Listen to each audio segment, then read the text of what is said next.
এখন আমরা দেখব আমরা কিভাবে এআই দিয়ে এই ধরনের ইমেজ জেনারেট করতে পারি এবং এইগুলো আমরা এখন আমাদের ফেসবুকের প্রোফাইল পিকচার হিসেবে ব্যবহার করতে পারবো। তো তার জন্য আমরা যে কোনো একটা ব্রাউজারে এসে লিখে সার্চ করব মাইক্রোসফট বিং ইমেজ ক্রিয়েটর। তারপরে এখানে একদম প্রথম লিঙ্কে ক্লিক করব। তারপর এটা ওপেন হলে এখানে আমরা সাইন ইন করে নিব। আমার অলরেডি সাইন ইন করা আছে। তারপর এইটা এখানে দেখছেন যে এইটা হচ্ছে আমাদের প্রম্পট দেওয়ার জায়গা। তো এইখানে যেই প্রম্পটটা দিতে হবে সেইটা এই ভিডিও ডেসক্রিপশন এবং পিন কমেন্টে আপনারা পেয়ে যাবেন। জাস্ট ওইটা পুরো কপি করে এইখানে এসে পেস্ট করে দিবেন। ছবিতে আসলে যা যা লাগবে সে প্রত্যেকটা জিনিস এখানে দেওয়া আছে এবং এইখানে আপনি চাইলে আপনার নাম দিতে পারবেন। যেমন এইখানে দেখুন দেওয়া আছে একজনের নাম এবং এইখানে আপনার নামটা আপনি দিয়ে দিবেন এবং বাকি প্রত্যেকটা জিনিস একরকম রাখবেন। তারপর আমরা এখান থেকে ক্রিয়েটে ক্লিক করব।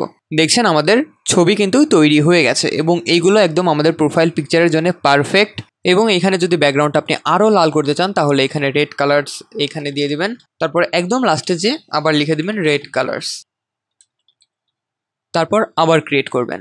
দেখছেন এবার আমাদের ছবিটা আরও লাল হয়ে গেছে, যেইটা আমাদের প্রোফাইল পিকচারে এখন আরও বেশি মানাবে। তো তারপর ছবির উপর ক্লিক করলে আপনাদের ছবি এরকম বড় হয়ে যাবে। তারপর এখানে এসে ডাউনলোড অপশান দেখছেন, এখানে ক্লিক করে জাস্ট ডাউনলোড করে নেবেন।